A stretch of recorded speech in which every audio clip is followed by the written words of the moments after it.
ಮನಿಷಾಳ ನಗುವನ್ನು ನಿರ್ಲಕ್ಷಿಸುತ್ತಾ ಅದಿತಿ ಮತ್ತೆ ನೀನು ನನ್ನ ಅಭಿನವ್ ಅವರೇ ಎಂದು ಕರೆದಾಗಲೆಲ್ಲ ನಿನ್ನ ಆ ವರಸೆಯನ್ನು ನೋಡಿ ನಿನ್ನ ಕುತ್ತಿಗೆಯನ್ನು ಇಸುಕಿ ಬಿಡಬೇಕೆನಿಸುತ್ತದೆ ಎಂದು ಹೇಳಿದಳು. ಅವಳ ಮಾತನ್ನು ಕೇಳಿ ಮನಿಷಾಳ ಮುಖ ಸಪ್ಪಗಾಗಿ ಸಂಪೂರ್ಣವಾಗಿ ಸಣ್ಣದಾಯಿತು. ಅವಳು ಏನನ್ನಾದರೂ ಹೇಳುವ ಮುನ್ನವೇ ಅದಿತಿ ಅಭಿನವ್ ಕಡೆಗೆ ನೋಡುತ್ತಾ, ಹಾಗೆ ಅಭಿನವ್ ಅವರೇ, ನಾನು ಕೂಡ ನಿಮಗೊಂದು ವಿಷಯ ಹೇಳಬೇಕು. ಗೊತ್ತಾ, ನಮ್ಮ ಮನೆಯಲ್ಲಿ ಒಂದು ದಪ್ಪ ಇಲಿ ಇದೆ. ಅದು ಎಲ್ಲದರಲ್ಲೂ ತನ್ನ ಮೂಗು ತೋರಿಸುತ್ತಿರುತ್ತದೆ. ಯಾರಾದರೂ ಏನಾದರೂ ಹೇಳಿದರೆ ಸಾಕು, ತಕ್ಷಣ ಓಡಿ ಹೋಗಿ ತನ್ನ ಬಿಲದೊಳಗೆ ಅಡಗಿಕೊಳ್ಳುತ್ತದೆ. ಆದರೆ ನಿಜವಾಗಿಯೂ ಹೇಳುತ್ತಿದ್ದೇನೆ, ಈಗ ಆ ಇಲಿ ನನ್ನ ಮೂಗಿಗೆ ಹಗ್ಗ ಹಾಕಿದೆ ಮತ್ತು ನಾನು ಯೋಚಿಸುತ್ತಿದ್ದೇನೆ, ಈಗ ಸಮಯ ಬಂದಿದೆ ಎನ್ನುತ್ತಾ ಅದಿತಿ ತನ್ನ ನೋಟವನ್ನು ಮನಿಷಾಳ ಕಡೆಗೆ ತಿರುಗಿಸಿ, ಈ ಇಲಿಯನ್ನು ಶಾಶ್ವತವಾಗಿ ಪಂಜರದಲ್ಲಿ ಇಡುವ ಸಮಯ ಬಂದಿದೆ ಎಂದಳು. ಅವಳ ಮಾತನ್ನು ಕೇಳಿ ಮನಿಷಾ ಅಳಲು ಪ್ರಾರಂಭಿಸಿದಳು. ಇದನ್ನು ನೋಡಿ ಅಭಿನವ್ ಮತ್ತು ಅದಿತಿ ಆಶ್ಚರ್ಯದಿಂದ ಅವಳನ್ನು ನೋಡತೊಡಗಿದರು. ಮನಿಷಾ ಈ ರೀತಿ ಅಳುತ್ತಾಳೆ ಎಂದು ಅವರು ಊಹಿಸಿರಲಿಲ್ಲ. ಆದರೆ ಅವಳಿಗೆ ಬಂದಿರುವುದು ಕೇವಲ ಮೊಸಳೆ ಕಣ್ಣೀರು ಎಂಬುದು ಅವರಿಗೆ ಚೆನ್ನಾಗಿ ಗೊತ್ತಿತ್ತು.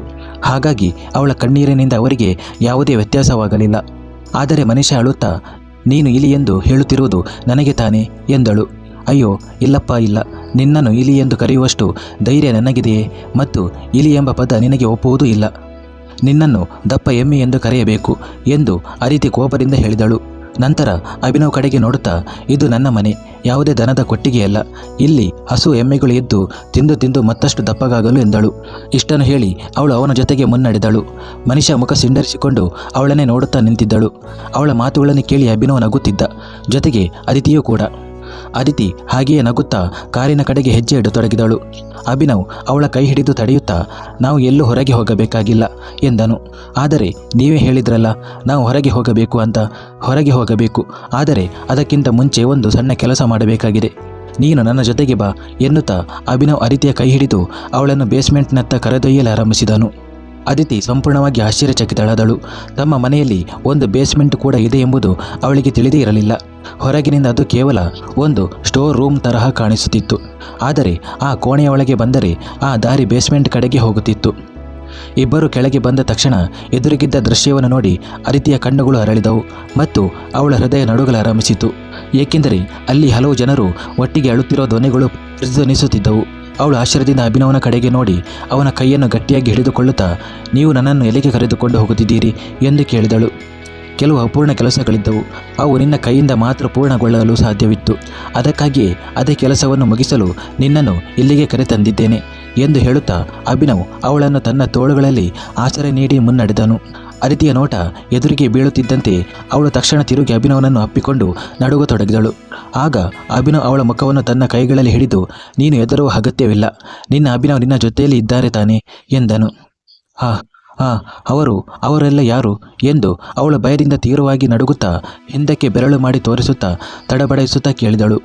ಆಗ ಅಭಿನವ್ ಅವಳ ಹಣೆಗೊಂದು ಮುತ್ತಿಟ್ಟು, ಮೈ ಬೇಬಿ ಡಾಲ್, ನಾನು ನಿನ್ನ ಜೊತೆಯಲ್ಲಿದ್ದೇನೆ. ನೀನು ಯಾರಿಗೂ ಹೆದರಬೇಕಾಗಿಲ್ಲ. ಒಮ್ಮೆ ತಿರುಗಿ ಹಿಂದೆ ನೋಡು, ಆಮೇಲೆ ಹೇಳು, ನಿಜವಾಗಿಯೂ ನೀನು ಈಗ ಈ ಜನರಿಗೆ ಹೆದರಬೇಕಾದ ಅಗತ್ಯವಿದೆಯೇ ಎಂದನು. ಅವನ ಮಾತನ್ನು ಕೇಳಿ ಅದಿತಿ ನಿಧಾನವಾಗಿ ಹಿಂದಕ್ಕೆ ತಿರುಗಿದಳು. ಮತ್ತೊಮ್ಮೆ ಅವಳ ಮುಖದಲ್ಲಿ ನೋವು ತುಂಬಿಕೊಂಡಿತು. ಆದರೆ ಅಭಿನವ್ ಅವಳ ಹೆಗಲ ಮೇಲೆ ಕೈಯಿಟ್ಟು ತನ್ನ ಕೆನ್ನೆಯನ್ನು ಅವಳ ಕೆನ್ನೆಗೆ ಆನಿಸಿಕೊಂಡು ನಿಂತಿದ್ದನು.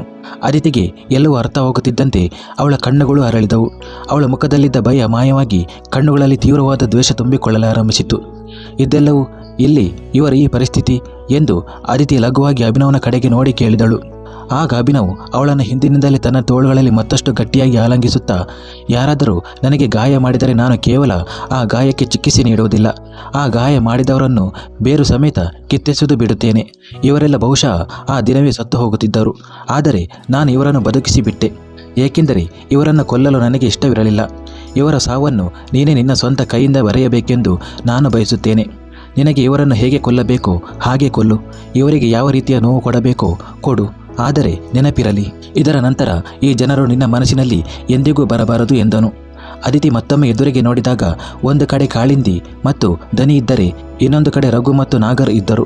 ನಾಗರ್ ನೆಲದ ಮೇಲೆ ಬಿದ್ದಿದ್ದ ಮತ್ತು ಅವನ ದೇಹವು ಕೆಟ್ಟದಾಗಿ ಉಬ್ಬಿಕೊಂಡಿತ್ತು. ಬಹುಶಃ ಅವನು ಈಗಾಗಲೇ ಸತ್ತಿರಬೇಕು. ಅವನ ದೇಹದಿಂದ ಅತ್ಯಂತ ಕಟುವಾದ ದುರ್ವಾಸನೆ ಬರುತ್ತಿತ್ತು. ಇದರಿಂದ ರಘು, ಕಾಳಿಂದಿ ಮತ್ತು ದನಿಯ ಪರಿಸ್ಥಿತಿ ತೀರ ಹದಗೆಟ್ಟಿತ್ತು. ರಘುವಿನ ಸ್ಥಿತಿಯಂತೂ ಎಲ್ಲರಿಗಿಂತ ಭೀಕರವಾಗಿತ್ತು. ಇತ್ತ ಕಾಳಿಂದಿ ಮತ್ತು ದನಿ ಇಬ್ಬರು ಅರೆಜೀವ ಸ್ಥಿತಿಯಲ್ಲಿ ತಮ್ಮನ್ನು ತಾವೇ ಪರಾಚಿಕೊಳ್ಳುತ್ತಿದ್ದರು. ಪದೇ ಪದೇ ವಿದ್ಯುತ್ ಶಾಕ್ ನೀಡಿದಂತೆ ಅವರ ತಲೆ ಕೂದಲುಗಳು ಅಸ್ತವ್ಯಸ್ತವಾಗಿದ್ದವು. ಅವರು ತಮ್ಮನ್ನು ತಾವು ಪರಚಿಕೊಳ್ಳುತ್ತಿದ್ದ ರೀತಿಯನ್ನು ನೋಡಿದರೆ ಇಬ್ಬರು ಈಗ ಸಂಪೂರ್ಣವಾಗಿ ಹುಚ್ಚಾರಾಗಿದ್ದಾರೆ ಎಂಬುದು ಸ್ಪಷ್ಟವಾಗಿ ತಿಳಿಯುತ್ತಿತ್ತು.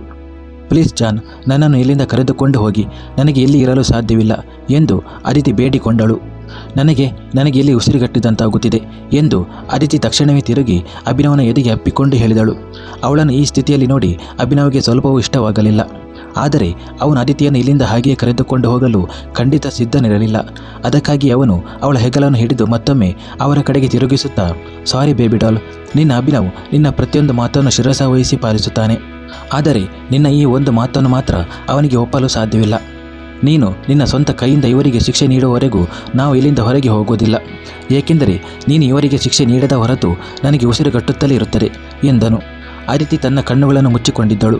ಆದರೆ ಈಗ ಅಭಿನವನ ಮಾತುಗಳನ್ನು ಕೇಳಿ ಅವಳು ಮತ್ತೊಮ್ಮೆ ತನ್ನ ಕಣ್ಣುಗಳನ್ನು ತೆರೆದು ಆ ಜನರ ಕಡೆಗೆ ನೋಡಿದಳು. ಅಲ್ಲಿ ಈಗ ಯಾರೂ ಗೋಗರೆಯುತ್ತಿರಲಿಲ್ಲ ಮತ್ತು ಕಿರುಚಾಡುತ್ತಲೂ ಇರಲಿಲ್ಲ. ಬಹುಶಃ ಆ ಜನರಿಗೆ ಈಗಾಗಲೇ ಎಷ್ಟು ತೀವ್ರವಾದ ನೋವನ್ನು ನೀಡಲಾಗಿತ್ತೆಂದರೆ ಈಗ ಅವರಿಗೆ ನೋವಿನ ಅರಿವಾಗುವುದೇ ನಿಂತು ಹೋಗಿತ್ತು. ಏನನ್ನು ಯೋಚಿಸುತ್ತಾ ಅದಿತಿ ತನ್ನ ಸುತ್ತಲೂ ನೋಡಿದಾಗ ಅವಳಿಗೆ ಒಂದು ಗನ್ ಕಾಣಿಸಿತು. ಬಹುಶಃ ಇವರು ತಮ್ಮ ಶಿಕ್ಷೆಯನ್ನು ಪೂರ್ತಿಯಾಗಿ ಅನುಭವಿಸಿದ್ದಾರೆ. ಇವರು ನನಗೆ ಕೊಟ್ಟ ಯಾತನೆಯನ್ನು ನಾನು ಎಂದಿಗೂ ಮರೆಯಲು ಸಾಧ್ಯವಿಲ್ಲ. ಆದರೆ ನೀವು ನನ್ನ ಜೊತೆಗಿರುವಾಗ ಯಾವ ನೋವು ನನ್ನನ್ನು ಬಾಧಿಸಲು ಸಾಧ್ಯವಿಲ್ಲ. ಆದರೆ ಈಗ ಇವರನ್ನು ಈ ನರಕ ಯಾತನೆಯಿಂದ ಮುಕ್ತಗೊಳಿಸುವ ಸಮಯ ಬಂದಿದೆ. ಅಷ್ಟನ್ನು ಹೇಳಿ ಅವಳು ಆ ಗನ್ ಎತ್ತಿಕೊಂಡು ಎದುರಿಗಿದ್ದವರ ಕಡೆಗೆ ಗುರಿ ಇಟ್ಟಳು. ಅವಳು ಆ ಗನ್ ಇವರ ಕಡೆಗೆ ಎತ್ತುತ್ತಿರುವುದನ್ನು ನೋಡಿ ಅಭಿನವ್ ಅವಳ ಕೈಗಳನ್ನು ತನ್ನ ಕೈಗಳಿಂದ ಗಟ್ಟಿಯಾಗಿ ಹಿಡಿದುಕೊಂಡು ಅವಳ ಬೆರಳನ್ನು ಟ್ರಿಗರ್ ಮೇಲಿಟ್ಟನು. ಈಗಾಗಲೇ ನಡುಗುತ್ತಿದ್ದ ಅದಿತಿಗೆ ಅಭಿನವನ ಕೈಗಳ ಸ್ಪರ್ಶ ತನ್ನ ಕೈಗಳ ಮೇಲಾಗುತ್ತಿದ್ದಂತೆ ಅವಳಲ್ಲಿದ್ದ ಎಲ್ಲ ಭಯವೂ ದೂರವಾಯಿತು. ಅವಳು ಒಮ್ಮೆ ತಿರುಗಿ ಹಿಂದೆ ಇದ್ದ ಅಭಿನವನನ್ನು ನೋಡಿದಾಗ ಅಭಿನವ್ ಅತ್ಯಂತ ಪ್ರೀತಿಯಿಂದ ಅವಳ ತಲೆಯ ಮೇಲೆ ಮುತ್ತಿಕ್ಕಿದನು. ನಂತರ ಅಭಿನವ್ ಮತ್ತೆ ಎದುರಿಗೆ ನೋಡಿದನು ಮತ್ತು ಆಮೇಲೆ ಒಂದರ ಹಿಂದೆ ಒಂದರಂತೆ ಹಲವು ಸುತ್ತು ಗುಂಡುಗಳು ಸಿಡಿದವು. ಗುಂಡು ಹಾರಿದಾಗಲೆಲ್ಲ ಅದಿತಿಯ ಕೈಗಳು ಪದೇ ಪದೇ ಹಿಂದಕ್ಕೆ ಸರಿಯುತ್ತಿದ್ದವು. ಆದರೆ ಅಭಿನವನ ಕೈಗಳು ಅವಳಿಗೆ ಆಸರೆಯಾಗಿ ನಿಂತಿದ್ದವು. ಗುಂಡುಗಳ ಸದ್ದಿನೊಂದಿಗೆ ಅವರೆಲ್ಲರ ಆತ್ಮಗಳು ಮುಕ್ತವಾಗುತ್ತಿದ್ದವು. ಯಾರೋ ತಮ್ಮನ್ನು ಕೊಲ್ಲುತ್ತಿದ್ದಾರೆ ಎಂಬುದು ಆ ಜನರಿಗೆ ತಿಳಿಯಲೂ ಇಲ್ಲ. ಇನ್ಯಾರಾದರೂ ತಮಗೆ ನೋವು ಕೊಡಬಹುದೆನ್ನುವ ಸ್ಥಿತಿಯಲ್ಲಿ ಅವರಾರೂ ಇರಲಿಲ್ಲ. ಏಕೆಂದರೆ ಇಷ್ಟು ದಿನಗಳಲ್ಲಿ ಅಭಿನವ್ ಅವರಿಗೆ ಹಿಂಸೆ ಕೊಡುವುದರಲ್ಲಿ ಯಾವುದೇ ಕಸರತ್ತನ್ನು ಬಾಕಿ ಇಟ್ಟಿರಲಿಲ್ಲ. ಆ ಗನ್ನಿಂದ ಕೊನೆಯ ಗುಂಡು ಹೊರಬರುತ್ತಿದ್ದಂತೆ ಅಭಿನವ್ ಅದಿತಿಯ ಕೈಯಿಂದ ಆ ಗನ್ ಕಿತ್ತುಕೊಂಡು ದೂರ ಎಸೆದನು. ತಕ್ಷಣವೇ ಅಲ್ಲಿದ್ದ ವ್ಯಕ್ತಿಯೊಬ್ಬ ಅದನ್ನು ಎತ್ತಿಕೊಂಡು ಚೆನ್ನಾಗಿ ಒರೆಸಿ ಸ್ವಚ್ಛಗೊಳಿಸಿದನು. ಅಭಿನವ್ ಅದಿತಿಯನ್ನು ತನ್ನ ಕಡೆಗೆ ತಿರುಗಿಸಿಕೊಂಡು ಎದೆಗೆ ಅಪ್ಪಿಕೊಂಡನು. ಅವಳು ಈಗ ತೀವ್ರವಾಗಿ ನಡುಗುತ್ತಿದ್ದಳು. ಅವಳು ಧೈರ್ಯ ಮಾಡಿ ಗುಂಡುಗಳನ್ನೇನೋ ಹಾರಿಸಿದ್ದಳು. ಆದರೆ ಈಗ ಅವಳ ಕೈಗಳಲ್ಲಿ ಅಭಿನವನನ್ನು ಗಟ್ಟಿಯಾಗಿ ಅಪ್ಪಿಕೊಳ್ಳುವಷ್ಟು ಶಕ್ತಿ ಉಳಿದಿರಲಿಲ್ಲ. ಅದಕ್ಕಾಗಿಯೇ ಅಭಿನವ್ ಅವಳ ಕೈಗಳನ್ನು ತನ್ನ ಬೆನ್ನಿನ ಮೇಲೆ ಇರಿಸಿ ಅವಳ ತಲೆಯನ್ನು ಸವರುತ್ತಾ, ನನ್ನ ಬೇಬಿ ಡಾಲ್ ಯಾರಿಗೂ ಸಣ್ಣ ಗಾಯವನ್ನು ಮಾಡಲಾರಳು ಎಂದು ನನಗೆ ಗೊತ್ತು. ಆದರೆ ಇಂದು ಇದನ್ನು ಮಾಡುವುದು ಅಗತ್ಯವಾಗಿತ್ತು. ನೀನು ಇದನ್ನು ಮಾಡದಿದ್ದರೆ ನಾನು ಇವರಿಗೆ ಎಷ್ಟು ಶಿಕ್ಷೆ ಕೊಟ್ಟರೂ ಅದು ಕಡಿಮೆಯಾಗುತ್ತಿತ್ತು. ನಿನ್ನ ಅಪರಾಧಿಗಳು ತೆಗೆದುಕೊಳ್ಳುವ ಪ್ರತಿಯೊಂದು ಉಸಿರು ನನಗೆ ಶಾಂತಿಯಿಂದ ಉಸಿರಾಡಲು ಬಿಡುತ್ತಿರಲಿಲ್ಲ ಎಂದನು. ಅದಿತಿ ಏನನ್ನು ಮಾತನಾಡಲು ಸಾಧ್ಯವಾದ ಸ್ಥಿತಿಯಲ್ಲಿದ್ದಳು. ಇದನ್ನು ಅರ್ಥ ಮಾಡಿಕೊಂಡ ಅಭಿನವ್ ಅವಳನ್ನು ಎತ್ತಿಕೊಂಡು ಹೊರಬಂದನು. ಆಗಷ್ಟೇ ತನ್ನ ಕೋಪವನ್ನು ನುಂಗಿಕೊಳ್ಳುತ್ತಿದ್ದ ಮನುಷ್ಯ ಅಭಿನವ್ ಅವಳನ್ನು ಮತ್ತೆ ಮನೆಗೆ ಕರೆದುಕೊಂಡು ಬರುತ್ತಿರುವುದನ್ನು ನೋಡಿ ಆಶ್ಚರ್ಯಪಟ್ಟಳು. ಮುಖ ಸಿಂಡರಿಸುತ್ತಾ, ಇವಳು ಮನುಷ್ಯಳೋ ಅಥವಾ ಗಾಜಿನ ಬೊಂಬೆಯೋ? ಪದೇ ಪದೇ ಎತ್ತಿಕೊಂಡು ಬರಬೇಕಲ್ಲ. ಒಂದು ವೇಳೆ ಇವಳ ಜಾಗದಲ್ಲಿ ನಾನು ಇರುತ್ತಿದ್ದರೆ ಎಷ್ಟು ಚೆನ್ನಾಗಿರುತ್ತಿತ್ತು ಎಂದು ಅಂದುಕೊಂಡಳು. ಅಭಿನವ್ ಅದಿತಿಯನ್ನು ಎತ್ತಿಕೊಂಡು ನೇರವಾಗಿ ಕೋಣೆಯೊಳಗೆ ಬಂದನು. ಎಲ್ಲವೂ ಸಿದ್ಧವಾಗಿತ್ತು. ಆದರೆ ಅದಿತಿಯ ಸ್ಥಿತಿಯನ್ನು ನೋಡಿ ಅವಳನ್ನು ಕೋಣೆಗೆ ಕರೆತರುವುದೇ ಉತ್ತಮ ಎಂದುಕೊಂಡನು. ಅವನು ಅವಳನ್ನು ಬಾತ್ರೂಮ್ಗೆ ಕರೆದೊಯ್ದು ಶವರ್ನ ಕೆಳಗೆ ನಿಲ್ಲಿಸಿದನು. ಮರುಕ್ಷಣವೇ ಅವನು ಅದಿತಿಯ ಬಾಯಿಯನ್ನು ಮುಚ್ಚಿಸಿದನು. ಅದಿತಿ ಇದಕ್ಕೆ ಸಿದ್ಧಳಿರಲಿಲ್ಲ. ಏಕೆಂದರೆ ಆಗಲೂ ಅವಳ ಕಣ್ಣ ಮುಂದೆ ಆ ಜನರ ಮುಖಗಳು ಮತ್ತು ಅವರ ದಯನೀಯ ಸ್ಥಿತಿಗಳು ಬರುತ್ತಿದ್ದವು. ಅವಳು ಎಷ್ಟೇ ಪ್ರಯತ್ನಿಸಿದರೂ ಅದನ್ನು ಮರೆಯಲು ಸಾಧ್ಯವಾಗುತ್ತಿರಲಿಲ್ಲ. ಆದರೆ ಅಭಿನವನ ಸ್ಪರ್ಶ ತನ್ನ ತುಟಿಗಳ ಮೇಲೆ ಆಗುತ್ತಿದ್ದಂತೆಯೇ ಅವಳು ಎಲ್ಲವನ್ನು ಮರೆತಂತೆ ಭಾಸವಾಯಿತು. ಅವಳು ಈಗ ತನ್ನ ಅಭಿನವನ ಪ್ರೇಮದಲ್ಲಿ ಕಳೆದು ಹೋಗತೊಡಗಿದಳು. ಅಭಿನವ್ ಅವಳನ್ನು ಮುತ್ತಿಕ್ಕುವುದನ್ನು ಬಿಟ್ಟು ಬೇರೇನೂ ಮಾಡುತ್ತಿರಲಿಲ್ಲ. ಅವನು ತನ್ನ ಕೈಗಳನ್ನು ಗೋಡೆಯ ಮೇಲೆ ಇಟ್ಟು ಸ್ವಲ್ಪ ಅದಿತಿಯ ಕಡೆಗೆ ಬಾಗಿ ನಿಂತಿದ್ದನು. ಅದಿತಿ ತನ್ನ ಕೈಗಳನ್ನು ಅಭಿನವನ ಎದೆಯ ಮೇಲೆ ಇಟ್ಟಿದ್ದಳು. ಇಬ್ಬರು ಶವರ್ನ ನೀರಿನಲ್ಲಿ ನೆನೆಯುತ್ತಿದ್ದರು. ಸ್ವಲ್ಪ ಸಮಯದ ನಂತರ ಅಭಿನವ್ ಅವಳಿಂದ ದೂರವಾಗಿ ಅವಳ ಮುಖವನ್ನು ನೋಡತೊಡಗಿದನು. ಈಗ ಅದಿತಿಯ ಮುಖ ಸಂಪೂರ್ಣವಾಗಿ ಸಹಜವಾಗಿತ್ತು. ಅವನು ಅವಳ ಸೊಂಟವನ್ನು ಹಿಡಿದಾಗ ಅದಿತಿ ತನ್ನ ಕಣ್ಣುಗಳನ್ನು ಮೇಲಕ್ಕೆತ್ತಿ ಅವನ ಕಣ್ಣುಗಳನ್ನೇ ನೋಡಿದಳು. I love you my baby doll. ಅಭಿನವನ ಈ ಮಾತುಗಳು ಅದಿತಿಯ ಹೃದಯದ ಆಳಕ್ಕೆ ಇಳಿದಂತಾಯಿತು. ಅವಳು ಕೆಲವು ಕ್ಷಣ ಹಾಗೆಯೇ ಅಭಿನವನ ನೋಡುತ್ತಾ ನಿಂತಳು. ನಂತರ ಅಭಿನವನ ಎದೆಯ ಮೇಲಿದ್ದ ಅವಳ ಕೈಗಳು ಅವನ ಕುತ್ತಿಗೆ ಹಿಂಭಾಗಕ್ಕೆ ಹೋದವು. ಅವಳು ಅಭಿನವನ ಮುಖವನ್ನು ತನ್ನತ್ತ ಬಾಗಿಸಿ ಅವನ ತುಟಿಗಳನ್ನು ಲಾಕ್ ಮಾಡಿದಳು. ಅವಳು ಮತ್ತೊಮ್ಮೆ ಆ ಕ್ಷಣದಲ್ಲಿ ಕಳೆದು ಹೋದಳು. ಅಭಿನವನ ಪ್ರೇಮದ ನಿವಾದನೆಗೆ ಅವಳು ತನ್ನ ಪ್ರೇಮದ ಮೂಲಕವೇ ಉತ್ತರ ನೀಡಿದಳು, ಆದರೆ ಮಾತನಾಡದೆ ತನ್ನ ಪ್ರೀತಿಯನ್ನು ಪ್ರದರ್ಶಿಸುವ ಮೂಲಕ. ಸ್ವಲ್ಪ ಸಮಯದ ನಂತರ ಅಭಿನವ್, ಈಗ ಬೇಗ ಸಿದ್ಧಳಾಗು, ನಾವು ಹೊರಡಬೇಕಾಗಿದೆ ಎಂದನು. ಇದನ್ನು ಕೇಳುತ್ತಲೇ ಅದಿತಿ ಬೇಗ ತಿರುಗಿ ಅವನನ್ನು ನೋಡಿ, ನಾವು ಈಗ ಮತ್ತೆ ಎಲ್ಲಿಗಾದರೂ ಹೋಗಬೇಕೇ ಎಂದು ಕೇಳಿದಳು. ಹೌದು, ಎಲ್ಲಿಗೆ ಹೋಗಬೇಕೆಂದು ಅಂದುಕೊಂಡಿದ್ದೆವೋ ಅಲ್ಲಿಗೆ ನಾವು ಇನ್ನೂ ಹೋಗಿಲ್ಲ ಎಂದನು. ಆದರೆ ಎಲ್ಲಿಗೆ ಎಂದು ಅದಿತಿ ತಕ್ಷಣವೇ ಕೇಳಿದಳು. ಆಗ ಅಭಿನವ್ ತನ್ನ ಒಂದು ಕೈಯನ್ನು ಅವಳ ಕೆನ್ನೆಯ ಮೇಲಿಟ್ಟು ನಿಧಾನವಾಗಿ ಹೇಳಿದನು, ಹನಿಮೂನ್ಗೆ ಎಂದು. ಹನಿಮೂನ್ ಎಂಬ ಪದವನ್ನು ಕೇಳುತ್ತಿದ್ದಂತೆ ಅದಿತಿಯ ಕಣ್ಣುಗಳು ಅರಳಿದವು ಮತ್ತು ಅವಳು ಸಡಗರದಿಂದ, ನಿಜವಾಗಿಯೂ ನಾವು ಹನಿಮೂನ್ಗೆ ಹೋಗುತ್ತಿದ್ದೇವಾ, ನಾವು ಪ್ರವಾಸಕ್ಕೆ ಹೋಗುತ್ತಿದ್ದೇವಾ ಎಂದು ಕೇಳಿದಳು. ಅವಳ ಮುಖದಲ್ಲಿನ ಸಂತೋಷವನ್ನು ಕಂಡು ಅಭಿನವ್ ನಗುತ್ತಾ ತಲೆಯಾಡಿಸಿ ಹೌದೆಂದನು. ಅದಿತಿ ತಕ್ಷಣವೇ ಅವನನ್ನು ಅಪ್ಪಿಕೊಂಡು, ನಾನು ಎಷ್ಟು ಸಂತೋಷವಾಗಿದ್ದೇನೆ ಎಂದು ನೀವು ಊಹಿಸಲು ಸಾಧ್ಯವಿಲ್ಲ. ನಾವು ಹನಿಮೂನ್ಗೆ ಹೋಗುತ್ತಿದ್ದೇವೆ, ನನಗೆ ನಿಜಕ್ಕೂ ನಂಬಲು ಸಾಧ್ಯವಾಗುತ್ತಿಲ್ಲ ಎಂದಳು. ಹಾಗಾದರೆ ನಂಬು ಬೇಬಿ ಡಾಲ್ ಎಂದನು ಅಭಿನವ್. ಅದಿತಿ ಸಂತೋಷ ಮತ್ತು ಆಶ್ಚರ್ಯದ ಮಿಶ್ರಿತ ಭಾವನೆಗಳಿಂದ ಅವನನ್ನು ನೋಡುತ್ತಿದ್ದಳು ಮತ್ತು ಅಭಿನವ್ ಅವಳನ್ನು ಸಿದ್ಧಗೊಳಿಸುವುದರಲ್ಲಿ ನಿರತನಾಗಿದ್ದನು. ಸ್ವಲ್ಪ ಸಮಯದ ನಂತರ ಕಪ್ಪು ಬಣ್ಣದ ಟಾಪ್ ಮತ್ತು ಡೆನಿಮ್ ಜೀನ್ಸ್ ಧರಿಸಿದ ಅದಿತಿ ಕನ್ನಡಿಯ ಮುಂದೆ ಸಿದ್ಧವಾಗಿ ನಿಂತಿದ್ದಳು. ಅಭಿನವ್ ಕೂಡ ಅವಳ ಪಕ್ಕದಲ್ಲೇ ನಿಂತಿದ್ದನು. ಅದಿತಿಯ ಮುಖದಲ್ಲಿದ್ದ ಆ ಸಂತೋಷವನ್ನು ಕಂಡು ಅಭಿನವ್ಗೆ ಸಿಗುತ್ತಿದ್ದ ಆ ಆತ್ಮಾನಂದವನ್ನು ಪದಗಳಲ್ಲಿ ವರ್ಣಿಸಲು ಸಾಧ್ಯವಿರಲಿಲ್ಲ. ಅವನು ಅವಳ ಕೈ ಹಿಡಿದು ಕೋಣೆಯಿಂದ ಹೊರಗೆ ಕರೆತಂದನು.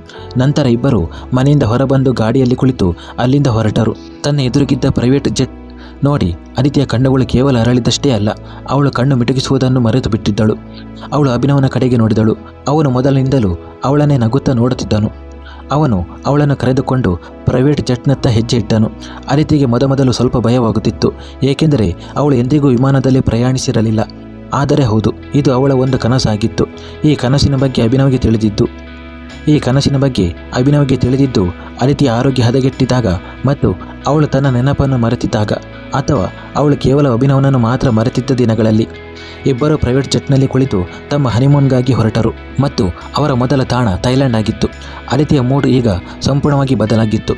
ಆ ಜನರನ್ನು ನೋಡಿ ಮತ್ತು ಕೊಂದ ನಂತರ ಅವಳು ಎಲ್ಲಿ ಸಂಪೂರ್ಣವಾಗಿ ಗಾಬರಿಯಾಗಿದ್ದಳೋ, ಈಗ ಅವಳ ಮುಖದಲ್ಲಿ ಯಾವುದೇ ಆತಂಕವಾಗಲಿ ಅಥವಾ ಭಯವಾಗಲಿ ದೂರದವರೆಗೂ ಇರಲಿಲ್ಲ. ಅಲ್ಲಿ ಏನಾದರೂ ಇತ್ತೆಂದರೆ ಅದು ಕೇವಲ ಅಭಿನವನ ಪ್ರೀತಿ ಮತ್ತು ಆ ಪ್ರೀತಿಯ ಕಳೆಯಷ್ಟೇ ಆಗಿತ್ತು. ಅವನ ಮಡಿಲಲ್ಲಿ ಮುದುಡಿಕೊಂಡಿದ್ದ ಅದಿತಿ ಕಣ್ಣುಗಳನ್ನು ಮುಚ್ಚಿ ಮಲಗಿದ್ದಳು ಮತ್ತು ಅಭಿನವ್ ಅವಳ ಕೆನ್ನೆಗಳನ್ನು ಸವರುತ್ತಿದ್ದನು. ಹನಿಮೂನ್ ಎಂಬ ಮಾತು ಕೇಳಿ ಅವಳು ಮಕ್ಕಳಂತೆ ಸಡಗರ ಪಟ್ಟಿದ್ದು ಅಭಿನವನ ಮುಖದಲ್ಲಿ ಮಂದಸ್ಮಿತವನ್ನು ಮೂಡಿಸುತ್ತಿತ್ತು. ಅವನು ಈಗಾಗಲೇ ಅವಳ ಕೆನ್ನೆಗಳಿಗೆ ಎಷ್ಟು ಬಾರಿ ಮುತ್ತಿಕ್ಕಿದ್ದನೋ ಅವನಿಗೆ ತಿಳಿಯದಾಗಿತ್ತು. ಆದರೆ ಇದೆಲ್ಲವೂ ಸಾಧ್ಯವಾಗಿದ್ದು ಏಕೆಂದರೆ ಅದಿತಿ ಗಾಢ ನಿದ್ರೆಯಲ್ಲಿದ್ದಳು ಮತ್ತು ಅವಳಿಗೆ ಇದರ ಅರಿವು ಆಗುತ್ತಿರಲಿಲ್ಲ. ಎಚ್ಚರ ಇರುವಾಗಲಂತೂ ಅವನ ಅದಿತಿಯನ್ನು ಈ ರೀತಿ ಪ್ರೀತಿಸಲು ಸಾಧ್ಯವಿರಲಿಲ್ಲ, ಏಕೆಂದರೆ ಅವರ ನಡುವಿನ ಸವಾಲು ಇನ್ನೂ ಮುಂದುವರಿಯುತ್ತಿತ್ತು. ಇಬ್ಬರು ಬ್ಯಾಂಕಾಕ್ ತಲುಪಿದಾಗ ಅಲ್ಲಿ ಅವರಿಗಾಗಿ ಗಾಡಿ ಮೊದಲೇ ಸಿದ್ಧವಾಗಿತ್ತು. ಅದಿತಿ ತನ್ನ ಸಣ್ಣ ಕಣ್ಣುಗಳನ್ನು ದೊಡ್ಡದಾಗಿ ಮಾಡಿಕೊಂಡು ಸುತ್ತಲೂ ನೋಡುತ್ತಿದ್ದಳು. ತಾನು ಎಂದಿಗೂ ಇಂಡಿಯಾದಿಂದ ಹೊರಗೆ ಹೋಗುತ್ತೇನೆ ಎಂದು ಅವಳು ಕನಸಿನಲ್ಲೂ ಯೋಚಿಸಿರಲಿಲ್ಲ.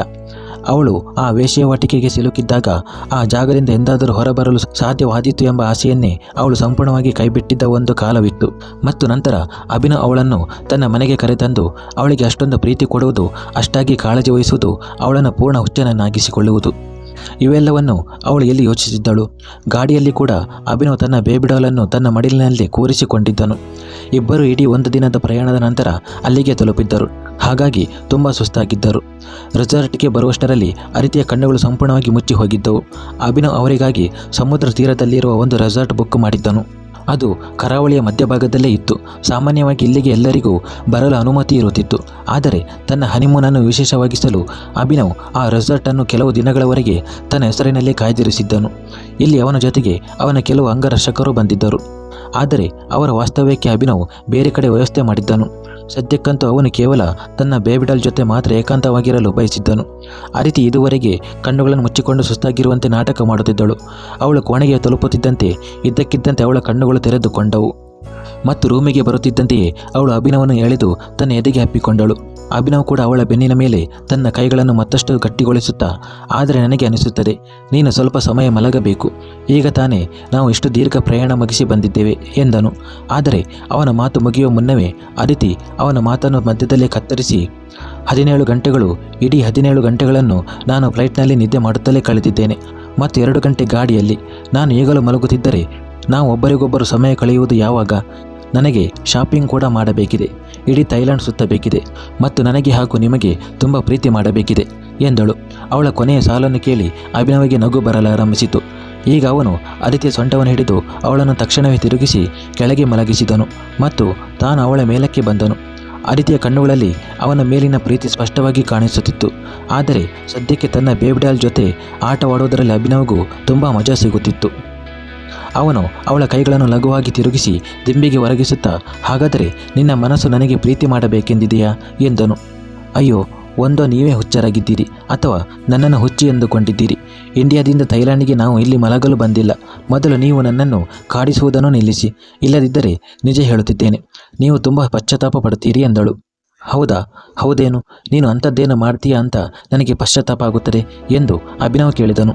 ನೀವು ನನ್ನನ್ನು ಕಾಡಿಸುತ್ತಿದ್ದೀರಲ್ಲ, ಹಾಗಾಗಿ ನಾನು ಕೂಡ ನಿಮ್ಮನ್ನು ಹಾಗೆಯೇ ಕಾಡಿಸುತ್ತೇನೆ ಎಂದು ಅದಿತಿ ಹೇಳಿದಾಗ ಅಭಿನವ್ ಒಂದು ಮಾದಕ ನಗುವಿನೊಂದಿಗೆ ಅವಳ ಮೇಲಿನಿಂದ ಎದ್ದು ನಿಂತು, ನೋಡೋಣ ಯಾರು ಯಾರನ್ನು ಎಷ್ಟು ಕಾಡಿಸುತ್ತಾರೆ ಎಂದನು.